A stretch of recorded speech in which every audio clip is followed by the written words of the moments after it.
Welcome to Grandad Reads You Sleep. Tonight, we begin a magical journey into Alice in Wonderland, Part 3, a relaxing bedtime story designed to help you unwind, de-stress, and gently fall asleep. Close your eyes, get comfortable, and let the soft storytelling carry you away into a dreamy world of curiosity, wonder, and imagination. This is Alice in Wonderland audiobook for sleep, perfect for relaxation, insomnia relief, and peaceful bedtime listening. Now, let's begin. Chapter 5. Advice from a Caterpillar. The caterpillar and Alice looked at each other for some time in silence. At last the caterpillar took the hookah out of its mouth and addressed her in a languid, sleepy voice. "Who are you?" said the caterpillar. This was not an encouraging opening for a conversation. Alice replied rather shyly, I hardly know, sir, just at present. At least, I know who I was when I got up this morning, but I think I must have been changed several times since then." "What do you mean by that?" said the caterpillar sternly. "Explain yourself." "I can't explain myself, I'm afraid, sir, because I'm not myself, you see." "I don't see," said the caterpillar.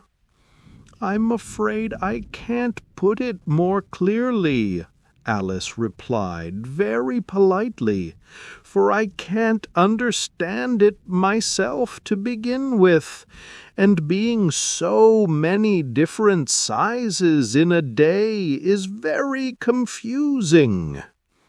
"It isn't," said the caterpillar. "Well, perhaps you haven't found it so yet," said Alice. "But when you have to turn into a chrysalis, you will some day, you know, and then after that into a butterfly, I should think you'll feel it a little queer, won't you?" "Not a bit," said the caterpillar. "Well, perhaps your feelings may be different," said Alice. "All I know is it would feel very queer to me." "You," said the caterpillar contemptuously. "Who are you?"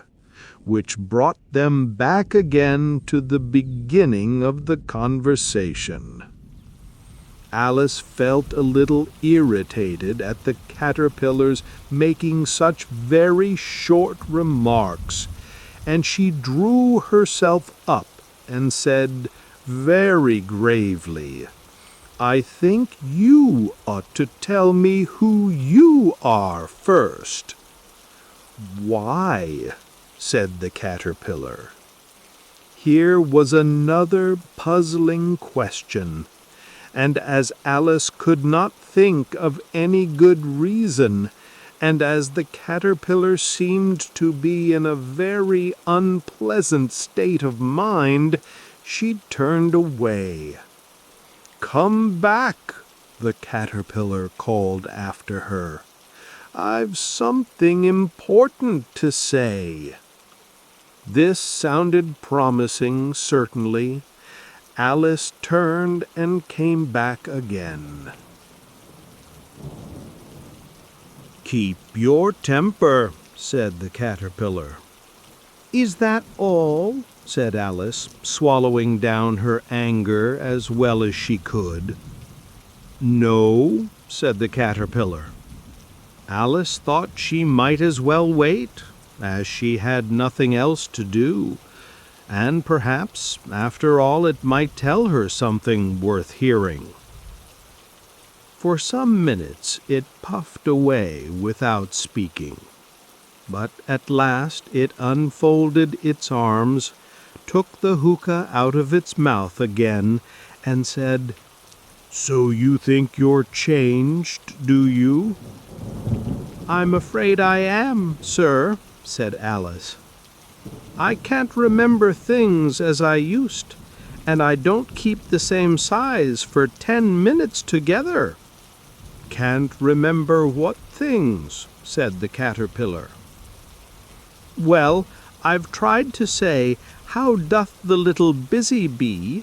but it all came different," Alice replied in a very melancholy voice. "Repeat, 'You are old, Father William,'" said the caterpillar.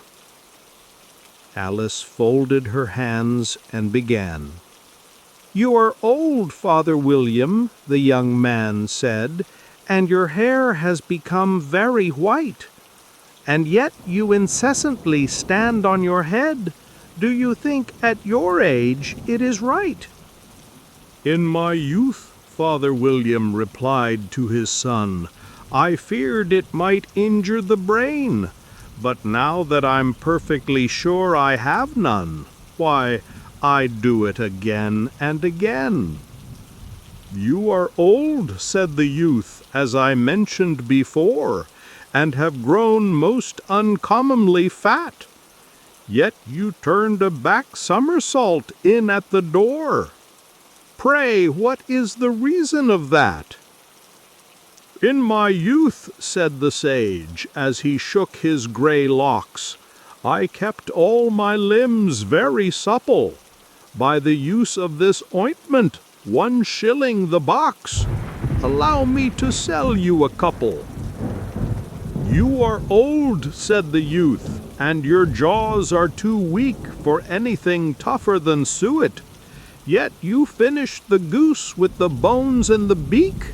Pray, how did you manage to do it?"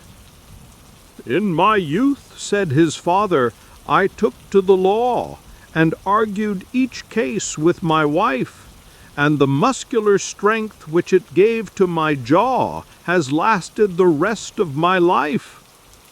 "You are old," said the youth. "One would hardly suppose that your eye was as steady as ever. Yet you balanced an eel on the end of your nose. What made you so awfully clever?" "I have answered 3 questions, and that is enough," said his father. "Don't give yourself airs. Do you think I can listen all day to such stuff? Be off, or I'll kick you downstairs." "That is not said right," said the caterpillar. "Not quite right, I'm afraid," said Alice timidly. "Some of the words have got altered." "It is wrong from beginning to end," said the caterpillar decidedly, and there was silence for some minutes. The caterpillar was the first to speak. "What size do you want to be?" it asked. "Oh, I'm not particular as to size," Alice hastily replied.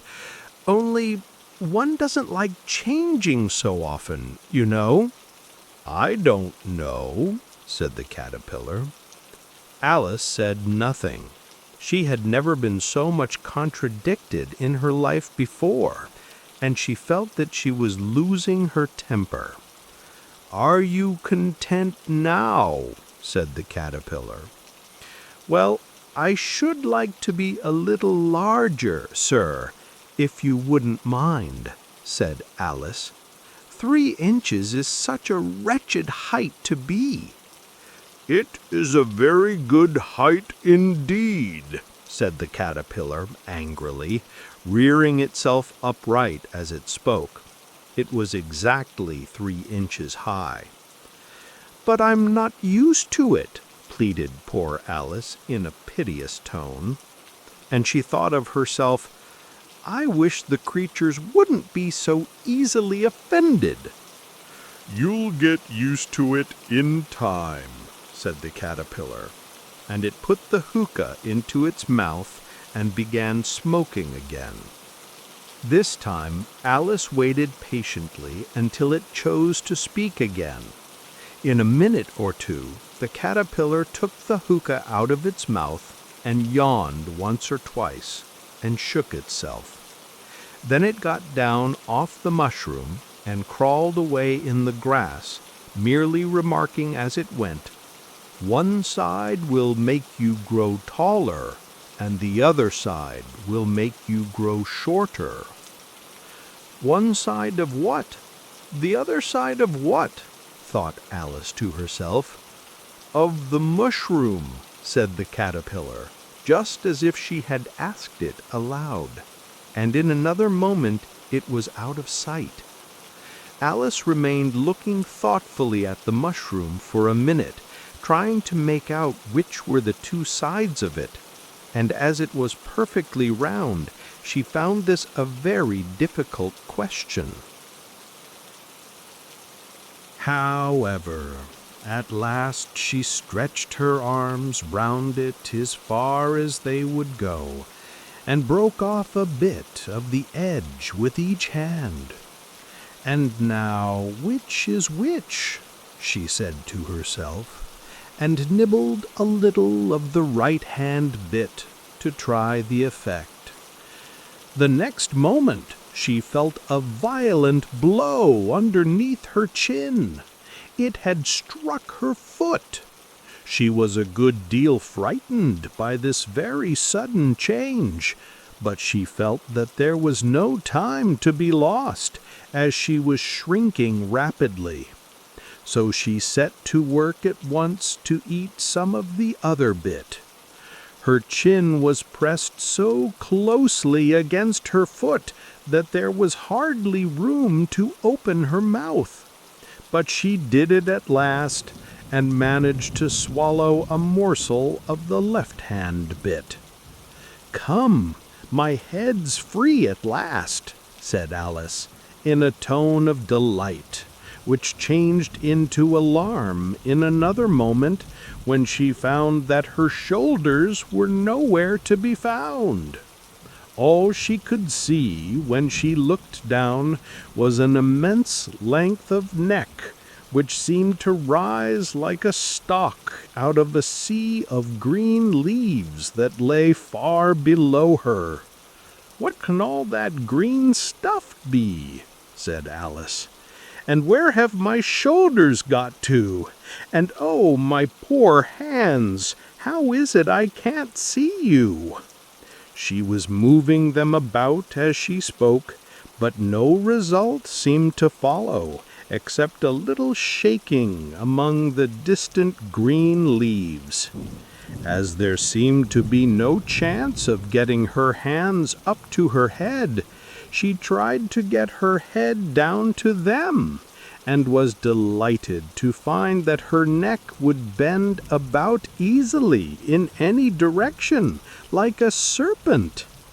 She had just succeeded in curving it down into a graceful zigzag, and was going to dive in among the leaves, which she found to be nothing but the tops of the trees under which she had been wandering, when a sharp hiss made her draw back in a hurry. A large pigeon had flown into her face and was beating her violently with its wings. "Serpent!" screamed the pigeon. "I'm not a serpent," said Alice indignantly. "Let me alone." "Serpent, I say again," repeated the pigeon, but in a more subdued tone, and added with a kind of sob, "I've tried every way, and nothing seems to suit them." "I haven't the least idea what you're talking about," said Alice. "I've tried the roots of trees, and I've tried banks, and I've tried hedges," the pigeon went on, without attending to her. "But those serpents, there's no pleasing them." Alice was more and more puzzled, but she thought there was no use in saying anything more till the pigeon had finished.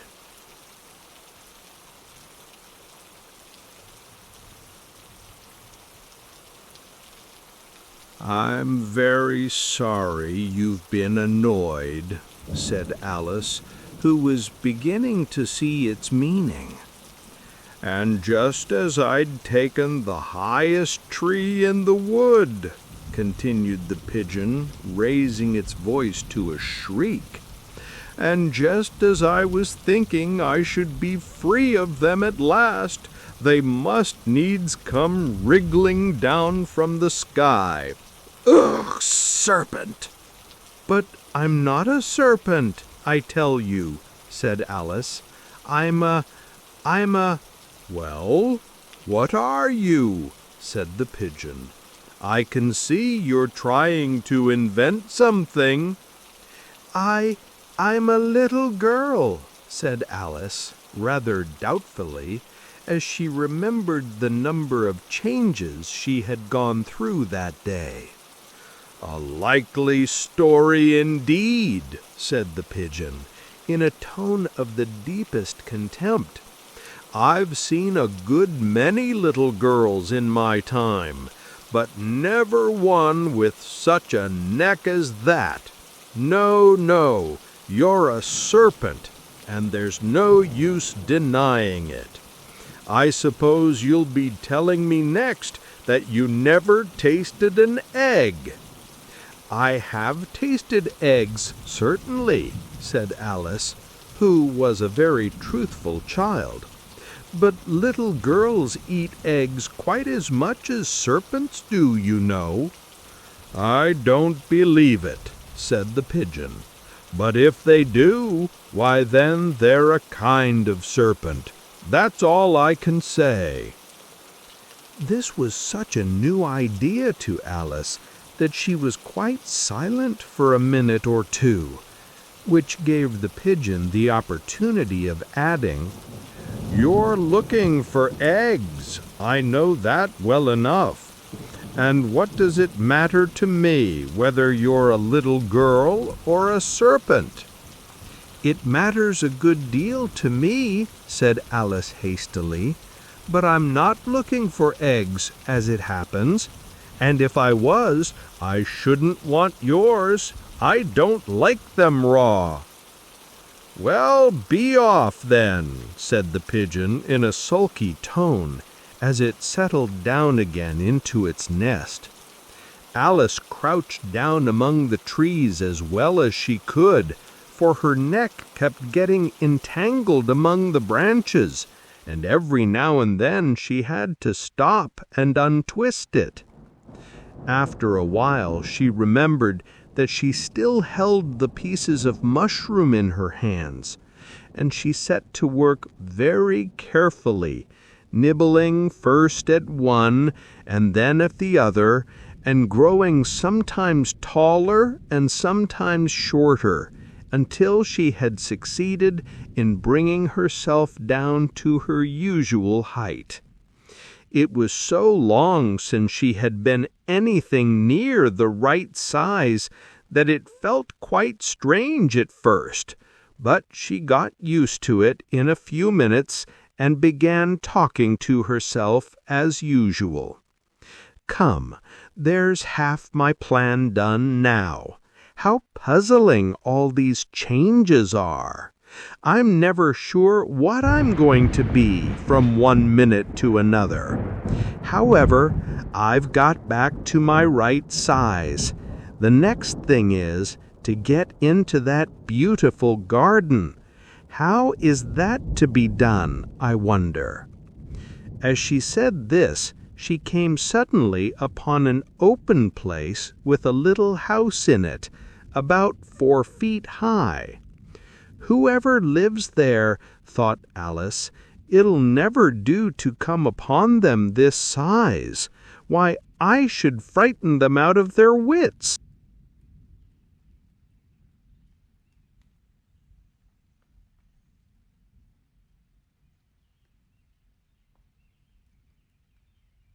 Chapter 6.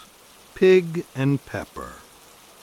For a minute or two she stood looking at the house and wondering what to do next, when suddenly a footman in livery came running out of the wood.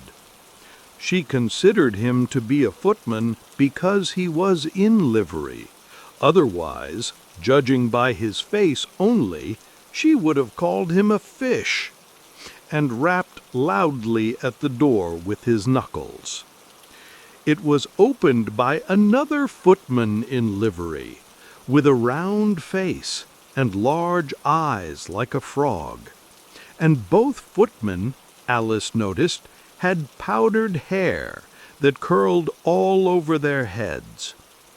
She felt very curious to know what it was all about, and crept a little way out of the wood to listen. The fish footman began by producing from under his arm a great letter, nearly as large as himself, and this he handed over to the other, saying in a solemn tone, "For the Duchess, an invitation from the Queen to play croquet." The frog footman repeated, in the same solemn tone, only changing the order of the words a little, "From the Queen, an invitation for the Duchess to play croquet." Then they both bowed low, and their curls got entangled together. Alice laughed so much at this that she had to run back into the wood for fear of their hearing her. And when she next peeped out, the fish footman was gone, and the other was sitting on the ground near the door, staring stupidly up into the sky. Alice went timidly up to the door and knocked. "There's no sort of use in knocking," said the footman, "and that for two reasons. First, because I'm on the same side of the door as you are. Secondly, because they're making such a noise inside, no one could possibly hear you." And certainly there was a most extraordinary noise going on within, a constant howling and sneezing, and every now and then a great crash, as if a dish or kettle had been broken to pieces. "Please, then," said Alice, "how am I to get in?" "There might be some sense in your knocking," the footman went on, without attending to her, "if we had the door between us. For instance, if you were inside, you might knock, and I could let you out, you know." He was looking up into the sky all the time he was speaking, and this Alice thought decidedly uncivil. "But perhaps he can't help it," she said to herself. "His eyes are so very nearly at the top of his head. But at any rate he might answer questions. How am I to get in?" she repeated aloud. "I shall sit here till tomorrow."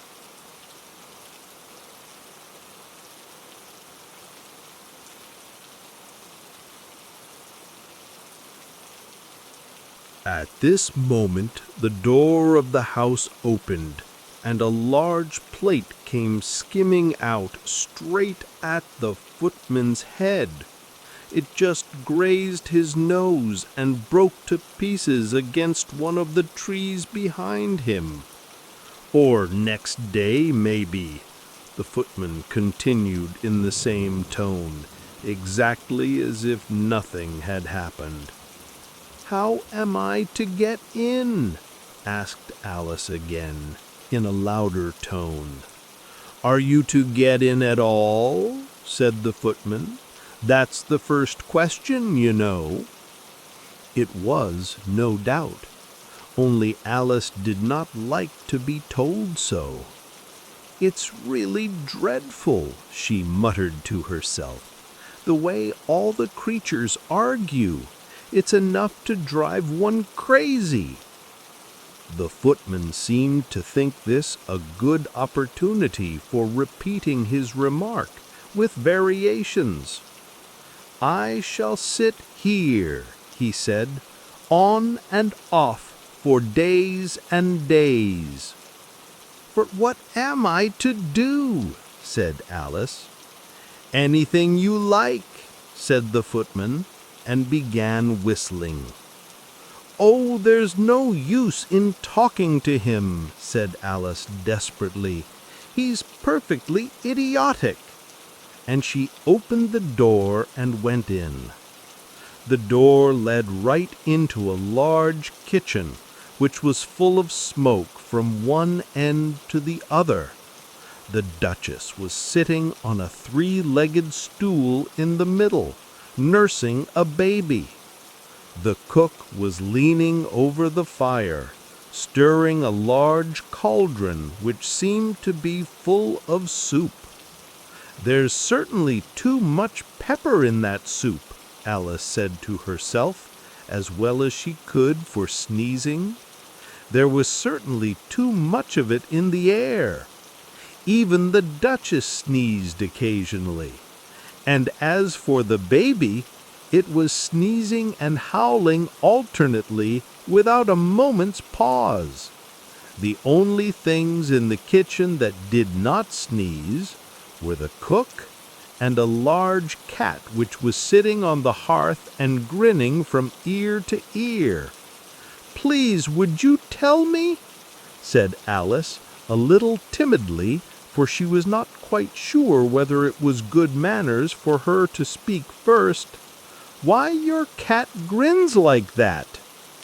"It's a Cheshire cat," said the Duchess, "and that's why—" "Pig!"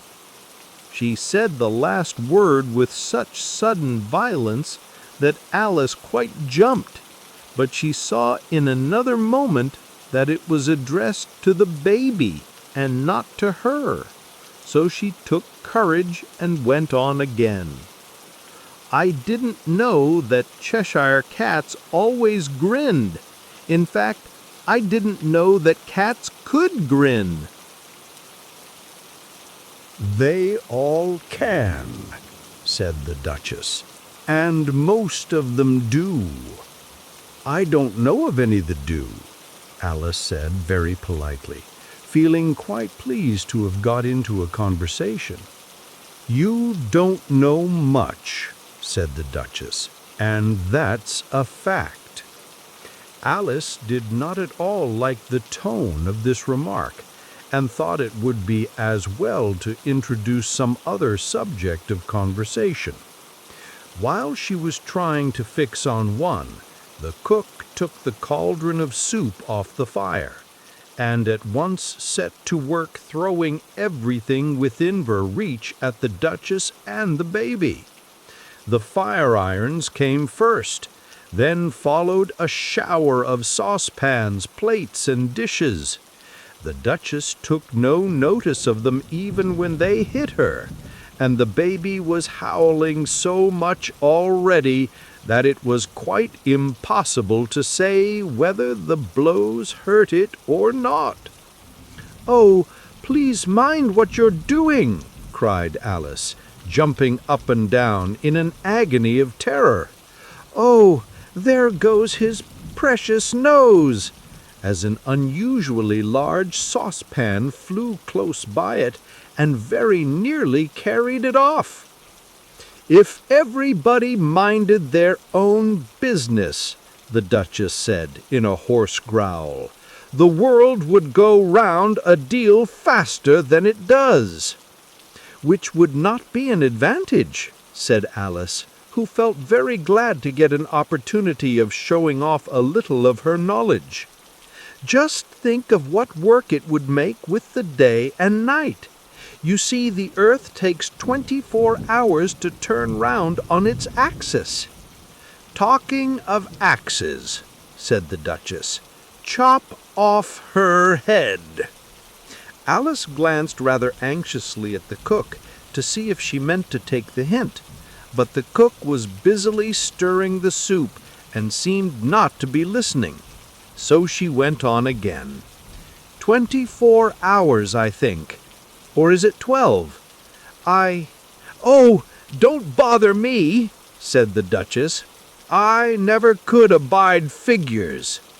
And with that she began nursing her child again, singing a sort of lullaby to it as she did so, and giving it a violent shake at the end of every line.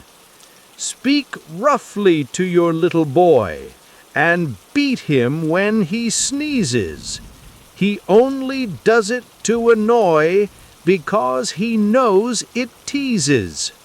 Chorus, in which the cook and the baby joined. Wow, wow, wow! While the Duchess sang the second verse of the song, she kept tossing the baby violently up and down, and the poor little thing howled so that Alice could hardly hear the words. I speak severely to my boy, I beat him when he sneezes, for he can thoroughly enjoy the pepper when he pleases. Chorus, wow, wow, wow! Here, you may nurse it a bit, if you like, the Duchess said to Alice, flinging the baby at her as she spoke. I must go and get ready to play croquet with the Queen. And she hurried out of the room. The cook threw a frying pan after her as she went out, but it just missed her. Alice caught the baby with some difficulty, as it was a queer-shaped little creature, and held out its arms and legs in all directions, just like a starfish, thought Alice. The poor little thing was snorting like a steam engine when she caught it, and kept doubling itself up and straightening itself out again, so that altogether, for the first minute or two, it was as much as she could do to hold it. As soon as she had made out the proper way of nursing it, which was to twist it up into a sort of knot, and then keep tight hold of its right ear and left foot, so as to prevent its undoing itself, she carried it out into the open air. If I don't take this child away with me, thought Alice, they're sure to kill it in a day or two. Wouldn't it be murder to leave it behind? She said the last words out loud, and the little thing grunted in reply. It had left off sneezing by this time. Don't grunt, said Alice. That's not at all a proper way of expressing yourself. The baby grunted again, and Alice looked very anxiously into its face to see what was the matter with it. There could be no doubt that it had a very turn-up nose, much more like a snout than a real nose. Also, its eyes were getting extremely small for a baby. Altogether, Alice did not like the look of the thing at all. But perhaps it was only sobbing, she thought, and looked into its eyes again to see if there were any tears. No, there were no tears. If you're going to turn into a pig, my dear, said Alice seriously, I'll have nothing more to do with you. Mind now. The poor little thing sobbed again, or grunted, it was impossible to say which, and they went on for some while in silence. Alice was just beginning to think to herself, now, what am I to do with this creature when I get it home? When it grunted again so violently that she looked down into its face in some alarm. This time there could be no mistake about it. It was neither more nor less than a pig, and she felt that it would be quite absurd for her to carry it further. So she set the little creature down and felt quite relieved to see it trot away quietly into the wood. If it had grown up, she said to herself, it would have made a dreadfully ugly child. But it makes rather a handsome pig, I think. And she began thinking over other children she knew, who might do very well as pigs, and was just saying to herself, if one only knew the right way to change them, when she was a little startled by seeing the Cheshire Cat sitting on a bough of a tree a few yards off. The cat only grinned when it saw Alice. It looked good-natured, she thought.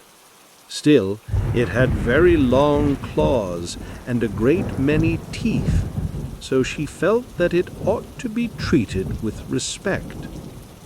Cheshire Puss, she began, rather timidly, as she did not at all know whether it would like the name.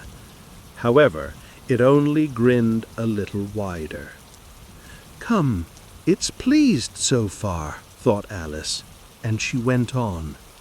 "Would you tell me, please, which way I ought to go from here?"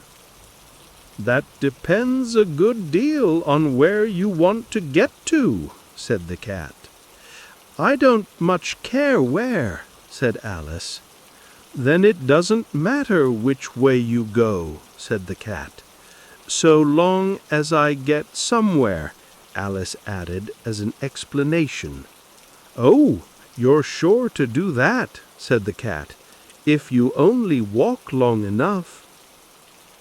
Alice felt that this could not be denied, so she tried another question. "What sort of people live about here?" "In that direction," the cat said, waving its right paw round, "lives a hatter, and in that direction, waving the other paw, lives a March hare. Visit either you like. They're both mad." "But I don't want to go among mad people," Alice remarked. "Oh, you can't help that," said the cat. "We're all mad here. I'm mad, you're mad." "How do you know I'm mad?" said Alice. "You must be," said the cat, "or you wouldn't have come here." Alice didn't think that proved it at all. However, she went on. "And how do you know that you're mad?" "To begin with," said the cat, "a dog's not mad. You grant that?" "I suppose so," said Alice. "Well then," the cat went on, "you see, a dog growls when it's angry, and wags its tail when it's pleased. Now, I growl when I'm pleased, and wag my tail when I'm angry. Therefore, I'm mad."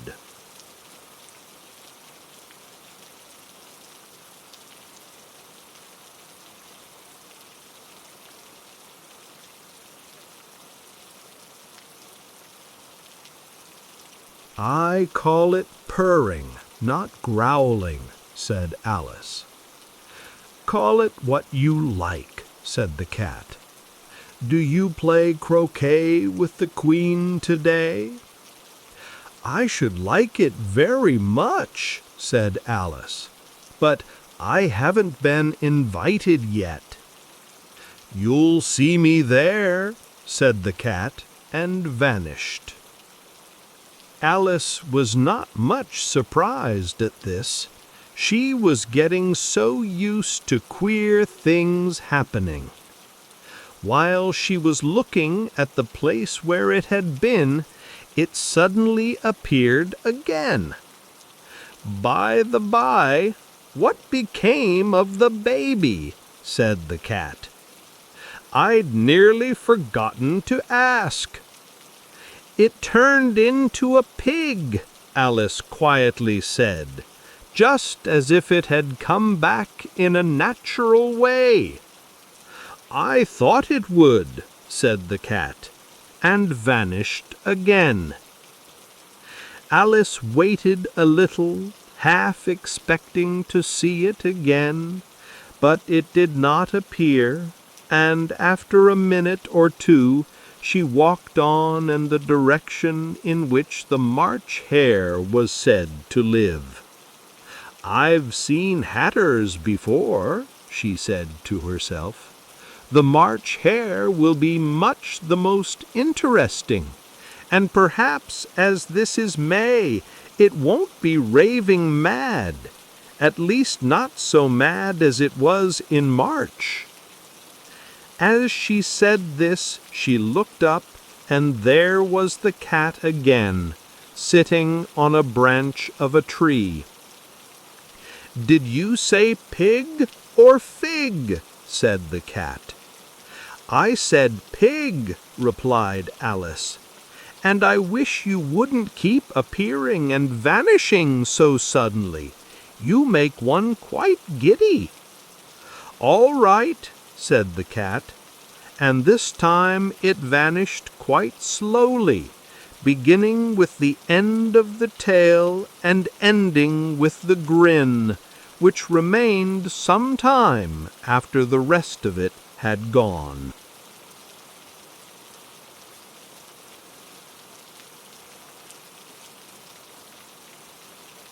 And so we'll pause our story here for tonight. If you enjoyed this relaxing reading of Alice in Wonderland Part 3, don't forget to like, subscribe, and return for Part 4 of this calming bedtime story series. Here at Grandad Reads You Sleep, we create gentle storytelling designed to help you sleep better, relax deeply, and escape into peaceful worlds.